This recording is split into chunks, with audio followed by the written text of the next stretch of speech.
Рахитпен 2 ай мен 3 жастағы балалар ауырады. Себебі бұл кезде балалардың сүйегі активті түрде өсе бастайды.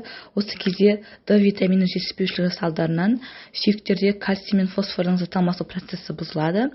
Сол себепті сүйектер жұмсақ болып келеді, сынғыш болып келеді, сүйектердің құрылу процесі бұзылады. D витамин жетіспеушілік себептері ол біріншіден тағам құрамындағы D витаминінің жеткіліксіз түрде түсуі. Екіншіден, D витамині жеткілікті түрде түскеннің өзінде оның сіңірілуінің бұзылысы. Яғни ас қорыту жолдары, бауыр, бүйрек, ішектерде ақаулар болатын болса, D витамині дұрыс сіңірілмейді. Одан кейін себеп баланы далаға шығармай, таза ауаға серуендетпей, күнге шығармай, тек үйде ғана ойнатып отыру. Себебі D витамині бізде күн сәулесі арқылы теріде өндіріледі. Одан кейін себептер жүктілік кезінде анасына витамин жетіспеуі, дұрыс тамақтанбауы, анасындағы инфекциялық аурулар. Одан кейін тұқым қуалаушылық болуы мүмкін. Одан кейін себеп ол егер бала қосымша тамақ ішетін болса, құрамында D витамин жеткіліксіз болатын қосымша тамақтардың болуы. Және шала толу жатады. Енді рахиттің белгілері қандай? Ең бірінші басынан бастап келетін болсақ, бірінші баста краниал табес деп аталады. Яғни бастың сүйектерінің біріккен жіктері арасы жұмсарып кетеді, үлкен еңбектің айналасы жұмсарып кетеді. Одан кейін үлкен еңбегі кеш жабылады, яғни 2 жастан кеш уақытта жабылады. Одан кейін бас сүйектері жұмсарып, өзінің пішіні өзгеріп кетеді. Яғни желке аймақ тегістеліп, бас төртбұрышты болады, төртбұрышты бас пайда болады. Одан кейін тістері кеш шығады. Кеш шыққанның өзінде тістерінде кариес пайда болады. Одан кейін кеудесіне келетін болсақ, рахитпен ауыратын балалардың 5 мен 8 қабырға аралықтары, яғни 5, 6, 7, 8 қабырғалары шамадан тыс өскеніне байланысты сырт көзге қарағанда ұштары моншақ тәрізді болып тұрады.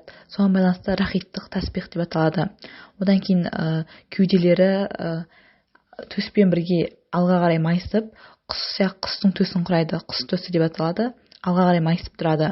Одан кейін гаррисон жүлгелері, яғни қабырға мен іштің ортасында терең жүлге пайда болады.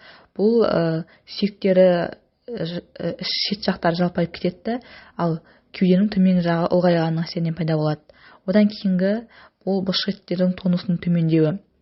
Яғни рахитпен ауыратын балалар өзінің құрдастарына қарағанда кеш жүреді, кеш отырады және кеш еңбектей бастайды.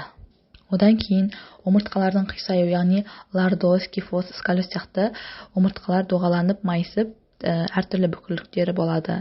Сонымен қатар балалардың білек және балтыр сүйектерінің ұштарының бас жақтары өсіп кетіп, рахиттік білезік пайда болады.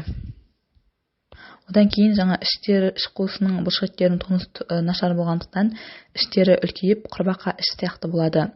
Ал рахиттің асқынған сатыларында аяқтары X және O тәрізді болып қисаяды. O тәрізді ол дөңгелек, ал X тізе жақтарында жабысып тұрады. Және балдардың жүрісі үйрек жүрісі тәрізді болады.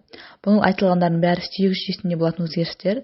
Сонымен қатар балада нерв психологиялық жағынан да өзгерістер болады. Яғни бала мазасыз болады, қорқақ болады, ұйқысы жаңағыдай ұйықтап жатқанда селк етіп, ұйқысы нашар болады. Сонымен қатар жарыққа қарай алмауы болады, мазасыз, тынымсыз болады. Бұндай балаларға D витаминін қажетті дозада беру арқылы емдейді. Бірақ кейбір жағдайда ағзада D витамині қалыпты болып тұрғанда да рахит дамиды. Ол кейбір сирек кездесетін ауруларда кездеседі.